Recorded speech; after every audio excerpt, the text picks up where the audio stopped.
अतिरिक्त जिलापाल अध्यक्षतार कार्यालय सद्भावना समितिर जरूरी बैठक अनुष्ठित। शुक्रवार मयूरभंज जिलार अतिरिक्त जिलापाल नेत्रानंद मल्लिक सभापतित्व कार्यालय सद्भावना समितिर एक जरूरी बैठक अनुष्ठित हो जाइछि।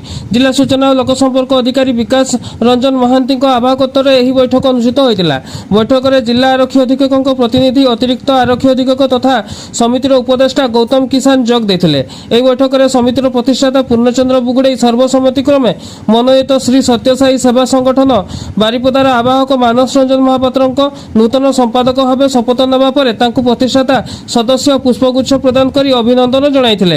एहापर समितिर प्रतिष्ठाता श्री बुगुड़े पाखरु समितिर समस्त नथिपत्र और रेकर्ड श्री महापात्र ग्रहण करथिले। सद्भावना समितिर मासिक सन्थ दिवस प्रति मासर पूर्णिमा तिथि रे बारिपदार गोपबंधु भवन रे पालित होबो बोली निष्पत्ति ग्रहण कराइथिला। समितिर नूतन कलेवर को नहीं प्रतिष्ठाता ओडिशार समस्त जिल्लार एही मार्गदर्शन सद्भावना समिति प्रतिष्ठा हब बोली जिलापाल जरिया समस्त को अवगत कर सूचना दी जाइथिला। शेष में समितिर निमंत्रित सदस्य मनोज कुमार पंडा धन्यवाद अर्पण करथिले। एने जिला सूचना लोक संपर्क अधिकारी शुक्रवार अपराह्न प्राय 3 घंटा समय बाबद सूचना प्रदान करछंती।